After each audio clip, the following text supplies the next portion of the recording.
Hello everyone, welcome back to my channel. तो अभी जो है हम लोग एक सीरीज़ चला रहे हैं क्लास 11 झारखंड बोर्ड का 2026 में जो ऑब्जेक्टिव एग्ज़ाम होगा इसके लिए जो है हम लोग एमसीक्यू प्रैक्टिस एमसीक्यू जो हम लोग चला रहे हैं। जो ये क्वेश्चन बैंक जो है JCERT के द्वारा 2024 में इसे जारी किया गया था, तो इसी के जो एमसीक्यू है उसे हम लोग जो है चला रहे हैं। तो हम लोग जो है आज हम लोग चैप्टर 2 देखेंगे, अध्याय 2, भारतीय संविधान में अधिकार। ठीक है, भारतीय संविधान में भारतीय लोगों और बाहरी लोगों यानी कि किसको कैसा क्या अधिकार मिला हुआ है वो सब चीज़ें। तो हम लोग जो है सिर्फ ऑब्जेक्टिव क्वेश्चंस देखेंगे एमसीक्यू। ठीक है, तो सबसे पहले हम लोग यहाँ देखते हैं कितना एक बहुत बढ़िया बात लिखा हुआ है कि अधिकार वे हक है जो एक आम आदमी को जीवन जीने के लिए चाहिए, जिसकी वो मांग करता है ना। यानी अधिकार क्या है, एक किसी भी आम आदमी का कुछ अधिकार होता है और उसे वो चाहिए ही है। क्यों? क्योंकि इसी से वो क्या होगा, अपने जीवन वो जी पाएगा, है ना, और जिसकी वो मांग करता है। तो चलिए शुरू करते हैं फिर अपना जो एमसीक्यू क्वेश्चन है उसको हम लोग शुरू करते हैं। तो चैप्टर 2 का भारतीय संविधान में अधिकार जो पहला क्वेश्चन है वो है, किस देश के संविधान में सर्वप्रथम मौलिक अधिकारों का समावेश किया गया था। यानी जो मौलिक अधिकार है वो किस देश के संविधान में जो है सबसे पहले जो है उसमें डाला गया था। तो आंसर हो जाएगा America. Question number 2, Bharatiya Janata की अनिवार्य स्वतंत्रता का अधिकार पत्र निम्न में से किसे माना जाता है। यानी अनिवार्य स्वतंत्रता है। ठीक है, तो कौन सा आर्टिकल कौन सा जो अधिकार को माना जाता है वो माना जाता है मौलिक अधिकार। मौलिक अधिकार जो है संविधान के भाग 3 में मौजूद है और ये जो है एक मौलिक, इसमें मतलब जितने भी है वो क्या है, मौलिक अधिकार है। क्वेश्चन नंबर 3 जो है, संविधान द्वारा नागरिकों को प्रदत्त मूल अधिकारों की संख्या कितनी है। तो सबसे पहले जो है स्टार्टिंग में भारतीय संविधान में 7 मूल अधिकार जो है थे, लेकिन बाद में जो है संपत्ति के अधिकार को जो है हटा दिया गया और उसे जो है कानूनी अधिकार में डाल दिया गया। यानी कि उसे आर्टिकल 300A में डाल दिया गया है। ठीक है, तो भारतीय संविधान द्वारा नागरिकों को प्रदत्त मूल अधिकारों की संख्या कितनी है। तो अभी जो है कितनी है, 6। ऑप्शन सी आंसर हो जाएगा। क्वेश्चन नंबर 4, किस संवैधानिक संशोधन द्वारा संपत्ति को मौलिक अधिकार से हटाकर कानूनी अधिकार बनाया गया है। इन कौन से संशोधन जो है, कौन सा संवैधानिक संशोधन है जिसे संपत्ति को मौलिक अधिकार से हटाकर एक कानूनी अधिकार में जो है डाल दिया गया है। यानी इसे जो है आर्टिकल 300A में जो है डाल दिया गया है। तो कौन से संवैधानिक संशोधन था वो, तो वो था 44वां संवैधानिक संशोधन, जिसमें संपत्ति के जो है उसे मौलिक अधिकार से हटाकर कानूनी अधिकार में डाल दिया गया। क्वेश्चन नंबर 5, संपत्ति का अधिकार अब क्या है। तो अब क्या है, कानूनी अधिकार है। भारतीय संविधान में नीति निर्देशक तत्व किस देश के संविधान से लिया गया है। यानी जो DPSP है, directive principles of state policy, उसे जो है बोल रहा है कि किस देश से लिया गया है। तो उसे आयरलैंड से लिया गया है। भारतीय संविधान के किस अनुच्छेद में नीति निर्देशक तत्वों का वर्णन किया गया है। क्वेश्चन नंबर 7 बोल रहा है कि जो DPSP है वो भारतीय संविधान के किस अनुच्छेद में है। तो अनुच्छेद 36 से लेकर 51 तक में है। ऑप्शन नंबर ए सही हो जाएगा। क्वेश्चन नंबर 8 जो है 8 कह रहा है, नेहरू समिति ने अधिकारों का घोषणा पत्र किस वर्ष प्रस्तुत किया था। तो इसे जो है नेहरू ने जो है नेहरू रिपोर्ट भी बोलते हैं, जिसे 1928 में जो है उसने क्या किया था, वो प्रस्तुत किया था। क्वेश्चन नंबर 9, किस वर्ष भारतीय संविधान में धर्मनिरपेक्षता का समावेश किया गया। यानी सेकुलरिज्म जो है, धर्मनिरपेक्षता, उसे जो है किस वर्ष संविधान में डाला गया है। तो इसका आंसर क्या हो जाएगा, 1976। यानी ऑप्शन बी आंसर इसका सही हो जाएगा।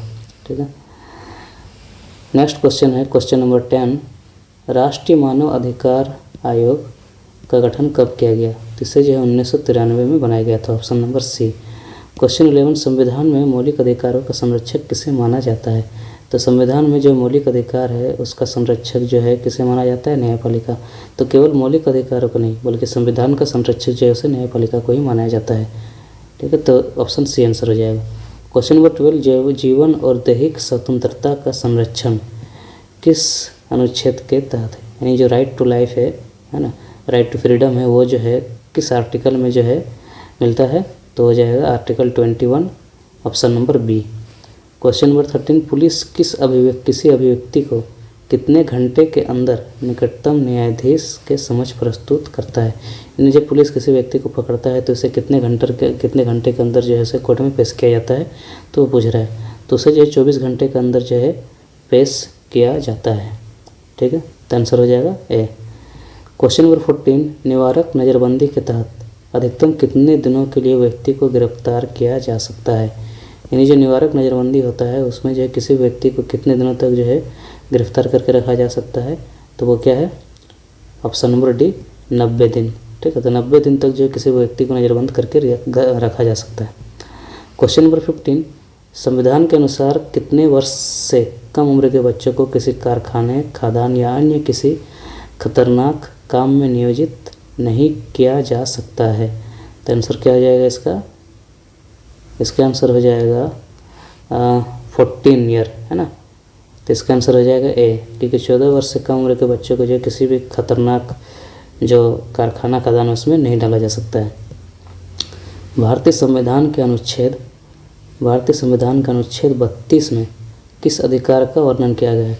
तो इसमें जो है संवैधानिक उपचारों का अधिकार है।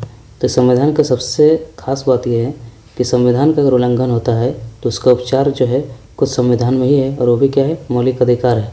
ठीक है, तो मौलिक अधिकार के तहत आप जो है आर्टिकल 2 to 6, यानी अगर फंडामेंटल राइट्स का उल्लंघन होता है तो अनुच्छेद 2 to 6 के तहत जो है हाई कोर्ट जा सकते हैं, और आर्टिकल 32 के तहत जो है आप सुप्रीम कोर्ट जा सकते हैं। ठीक है, अगर मौलिक अधिकार का उल्लंघन होता है तो क्वेश्चन नंबर 16 जो है उसका आंसर हो जाएगा डी। क्वेश्चन नंबर 17, राज्य के नीति निर्देशक तत्व भारतीय संविधान के किस भाग में उल्लेखित है? तो भारतीय संविधान के 22 भाग है, जिसमें से किस भाग में जो है DPSP यानी राज्य के नीति निर्देशक तत्व का उल्लेख है? तो वो कौन सा भाग हो जाएगा? ऑप्शन डी, चौथा। ठीक है, तो भाग 4 में जो है नीति निर्देशक तत्व का उल्लेख है। क्वेश्चन नंबर 18, मौलिक कर्तव्यों की सूची का समावेश किस संवैधानिक संशोधन द्वारा किया गया है? यानी जो मौलिक कर्तव्य है, फंडामेंटल ड्यूटीज़, उसे जो है संवैधानिक संशोधन के बाद जो है संविधान में डाला गया है। तो इसका आंसर हो जाएगा 42वां। इसके बारे में थोड़ा जानते हैं। तो जो फंडामेंटल ड्यूटीज़ है ना, मौलिक कर्तव्य, इसे जो है सवर्ण सिंह समिति की अनुशंसा पर जो है इसे जो है बनाया गया था, और हमारे संविधान में 11 जो है वो क्या है? मौलिक कर्तव्य है। ठीक है, तो 11 जो है हमारे संविधान में मौलिक कर्तव्य दिया गया है। तो क्वेश्चन नंबर 18 का आंसर हो जाएगा ऑप्शन बी, 42वां। क्वेश्चन नंबर 19, किनके विचारों से यह प्राप्त होता है कि अधिकारों में स्वतंत्रता और समानता दोनों ही निहित है? यानी किसके विचार है ये जो कहता है कि अधिकार में केवल स्वतंत्रता नहीं होगा बल्कि स्वतंत्रता और समानता दोनों ही उसमें क्या होगा? मौजूद होगा। तो इसका आंसर हो जाएगा ज्योतिबा फूले। इसने ही ये कहा था। क्वेश्चन नंबर 20, संपत्ति का अधिकार भारतीय संविधान के किस अनुच्छेद में शामिल है? तो मैंने पहले ही कहा था कि जो मौलिक अधिकार है उसमें 7 जो है अधिकार थे, जिसमें से जो संपत्ति का अधिकार है उसे क्या किया? हटा दिया गया, और इस संपत्ति का अधिकार को जो है डाल दिया गया है किसमें? तो अनुच्छेद 300A में। और ये क्या है? एक कानूनी अधिकार है। ठीक है, ये क्या है? एक कानूनी अधिकार है। क्वेश्चन नंबर 21, भारतीय संविधान के किस भाग को मैग्ना कार्टा कहा जाता है? तो भारतीय संविधान के भाग 3 को जो है मैग्ना कार्टा कहा जाता है, और भाग 3 में किसका उल्लेख किया गया है? मौलिक अधिकारों का। संविधान के जो मौलिक अधिकार है उसका उल्लेख जो है भाग 3 में किया गया है। तो ऑप्शन ए हो जाएगा सही। क्वेश्चन नंबर 22, शिक्षा का अधिकार भारतीय संविधान के किस अनुच्छेद में वर्णित किया गया है? तो अनुच्छेद किस में है शिक्षा का अधिकार? Right, article 21A। ठीक है, तो इसका आंसर हो जाएगा ऑप्शन ए। क्वेश्चन नंबर 23, अस्पृश्यता का अंत भारतीय संविधान के किस अनुच्छेद में वर्णित किया गया है?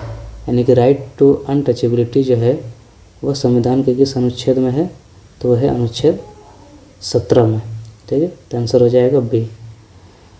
क्वेश्चन नंबर 24, अनुच्छेद 21A को भारतीय संविधान में किस संशोधन द्वारा जोड़ा गया था? तो 24 का क्वेश्चन का आंसर हो जाएगा डी, 86वां संविधान संशोधन के द्वारा जो है आर्टिकल 21A को जोड़ा गया था। Question number 25, doctor Bhimrao Ambedkar ने भारतीय संविधान के किस अनुच्छेद को संविधान के हृदय और आत्मा कहा? तो भीमराव अंबेडकर ने जो है किस अनुच्छेद को जो है संविधान के हृदय और आत्मा कहा था? तो वो था अनुच्छेद 32। और ये क्या था? ये खुद एक मौलिक अधिकार है और ये जो है ये जो आर्टिकल 32 इसमें संवैधानिक उपचार का अधिकार की बात की गई है। ठीक है। क्वेश्चन नंबर 26, अनुच्छेद 29 और 30 में किसका उपबंध किया गया है? तो आंसर हो जाएगा ऑप्शन ए, संस्कृति और शिक्षा संबंधी अधिकार जो है आर्टिकल 29 और 30 में है। क्वेश्चन नंबर 27, कारखानों में बालकों के नियोजन का प्रतिषेध भारतीय संविधान के किस अनुच्छेद में? यानी कौन सा आर्टिकल के तहत जो है कारखानों में छोटे बच्चों को जो है नहीं रखा जा सकता है? तो 27 का आंसर हो जाएगा बी, आर्टिकल 24। क्वेश्चन नंबर 28, धार्मिक स्वतंत्रता का अधिकार संविधान के किस अनुच्छेद में उल्लेखित है? तो धार्मिक स्वतंत्रता का अधिकार जो है अनुच्छेद 25 से लेकर 28 में उल्लेख है, यानी ऑप्शन नंबर डी आंसर हो जाएगा। क्वेश्चन नंबर 29, मानव के दुर्व्यापार और बालात श्रम का प्रतिषेध किस अनुच्छेद में वर्णित है? तो अनुच्छेद 29 का आंसर हो जाएगा ऑप्शन ए, अनुच्छेद 23। क्वेश्चन नंबर 30, सार्वजनिक पद पर कोई व्यक्ति अवैध रूप से आसीन हो तो कौन रिट जारी कर सकती है? तो 30 का आंसर हो जाएगा ऑप्शन नंबर सी, अधिकार परीक्षा। यानी सार्वजनिक पद पर यदि कोई व्यक्ति अवैध रूप से उसमें बैठा हुआ, उसको पद लिया हुआ, तो आर्टिकल 32 के तहत जो है अधिकार परीक्षा नामक रिट जारी कर सकता है। ठीक है, तो ये हम लोगों ने जो आज सेकंड क्लास देख लिया। ठीक है, तो अगर इसमें कोई करेक्शन होगा या कोई भी कुछ सवाल पूछना हो तो आप जो है कमेंट कर सकते हैं। तो मिलते हैं फिर नेक्स्ट वीडियो में। धन्यवाद।